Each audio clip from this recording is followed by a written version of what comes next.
Okay, so let me make sure that everything looks good. Okay, perfect. Hello, Professor Hesija. We are the red team, and we are going to be discussing our a subsection of our executive team presentation. We're going to be going in depth, and this is the second video. We're going to be going more in depth as to the two questions that you posed to us, and we're going to be discussing those more in depth here in just a second. But that was just a little introduction. We broke this down into four parts regarding into four parts. For question one, part A, we're going to be discussing how the forecast was built, then moving on to where the assumptions broke down. And then in part two, for question two, we're going to be discussing the TSR swing pattern and and we're going to be explaining that. And then we're also going to be moving on to discussing what kept producing those swings. And then for our final synthesis, we're going to be discussing what changed and what we do differently.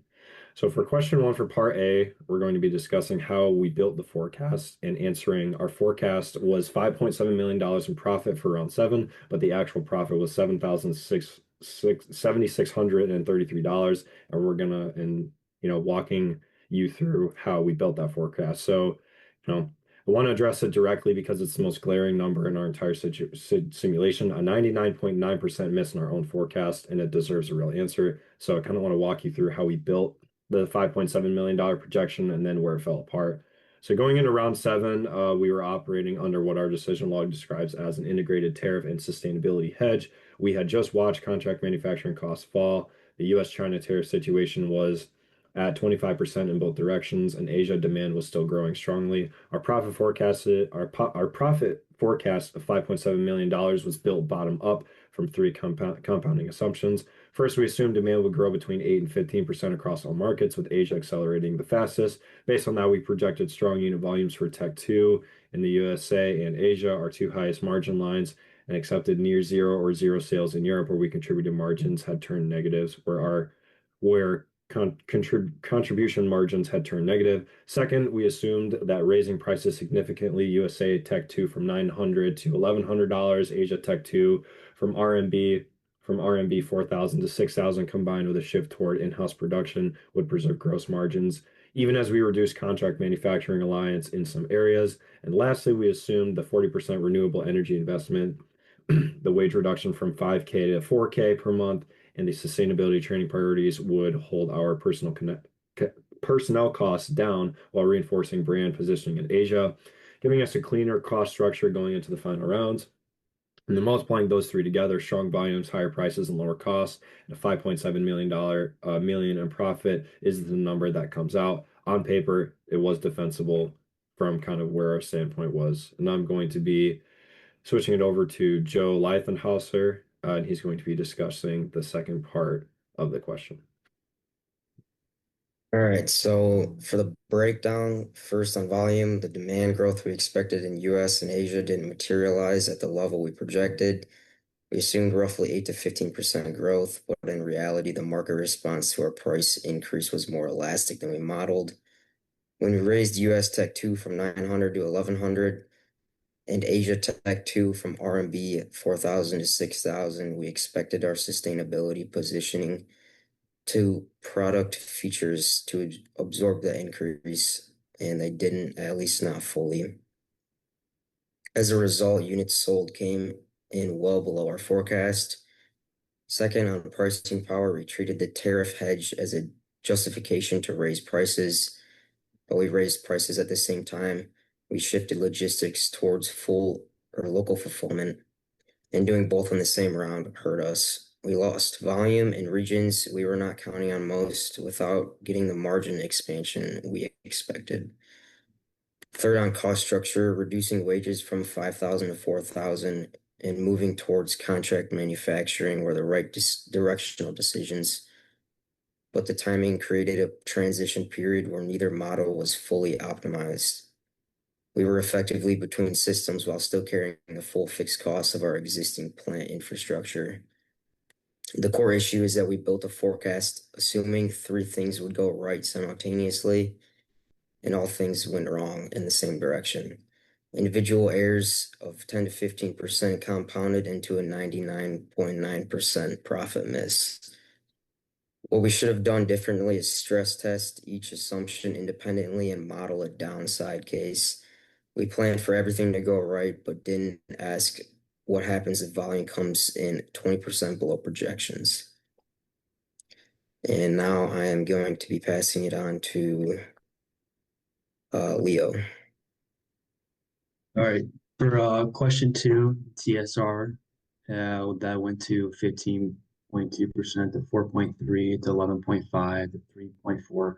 We're going to be explaining why that happened. So let me walk through each swing and what caused it. As we look at round four, the 15.2%, this was the high point. It came from our round two Asia expansion. We built capacity early, launched Tech 2 into a fast growing market, and hit our market shares.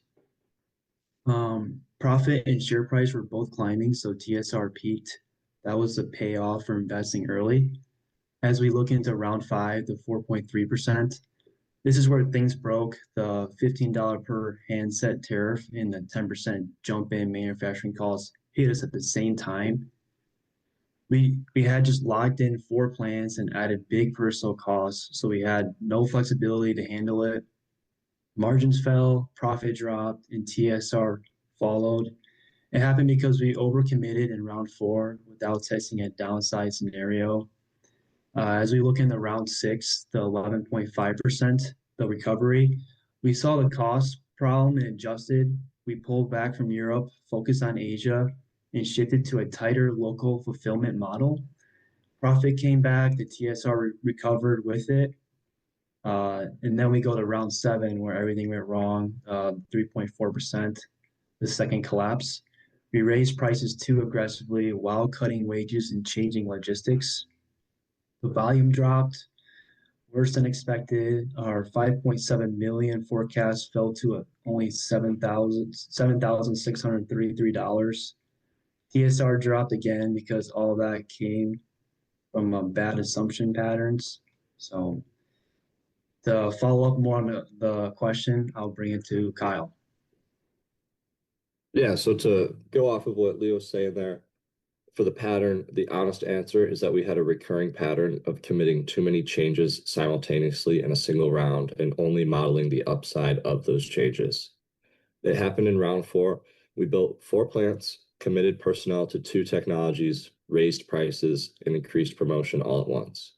The upside scenario materialized. Then round five arrived, and the cost structure we had locked in had no flexibility. It happened again in round seven. We restructured logistics, raised prices in both major regions, reduced wages, and shifted the manufacturing mix all in the same round. Each individual decision was defensible, but compounding them together created a situation where if any one assumption was wrong, all of them were exposed simultaneously. The pattern is this. We made coordinated multivariable changes, modeled them together under the best case scenario, and treated the resulting number as the forecast.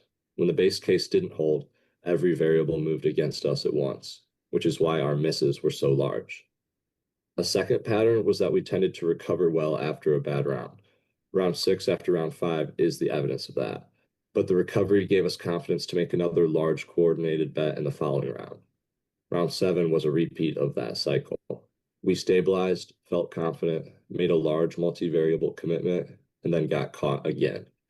If we could change one thing about our decision process, it would be this. Whenever we are making more than two significant changes in a single round, we would run an explicit downside scenario before committing.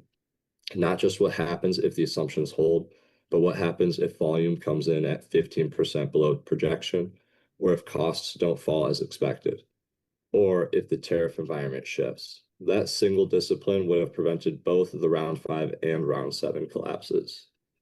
And now I'll pass it off to Chase for our synthesis. Thanks, Kyle. It would be easy to say we learned from the pattern and leave it at that, but the actual evidence that we changed is in what we did in round eight. When US-China tariffs were removed and a new $20 per handset tariff hit Europe, we didn't make another large multi-variable bet like we had earlier in the simulation. Instead, we made two very targeted decisions. We maintained 100% in-house utilization in the USA and Asia, and we lowered European prices to protect what volume we still had viable, while also accepting that some European products product lines would go to near zero or zero sales. We also had renewable energy at 40%. It kept training focused on the same priorities from round 7 instead of adding new variables. That's a much smaller, more controlled set of changes compared to earlier rounds. And more importantly, the reasoning was different. We explicitly asked what happens if Europe demand keeps falling, and we made decisions that we could absorb if that scenario played out. That's the version of thinking we should have applied earlier in rounds 4 and 7. If we go back to round 7 specifically, the biggest change we would make is separating decisions instead of stacking them. We increased prices and restructured logistics in the same round. The issue with that is we couldn't isolate which assumptions were wrong and when results would come back. Instead, we would raise prices first, observe how demand responds, and then adjust the logistics in the following round if margins held. Looking at our overall TSR, the pattern is pretty clear. Our best and worst rounds came from the same decision style, coordinated multivariable bets. The best rounds worked because the environment cooperated. The worst rounds failed because it didn't. So the fix isn't to stop being aggressive, it's to build in a downside test before committing. We asked, what happens if everything goes according to plan? We didn't ask, what happens if volume comes in 20% below projection? That's the structural flaw. And the most volatile TSR trajectory in this section is honestly just the result of that same flaw playing out across multiple rounds. The difference in round 8 is that we recognized the pattern and adjusted our decision to making control for it. So the key takeaway is that the change wasn't just in the decisions, it was how we evaluated risk before making them. That's what we would carry forward if we ran the simulation again. Perfect. Thanks. And that's going to wrap up our question, or that's going to wrap up our responses to the question.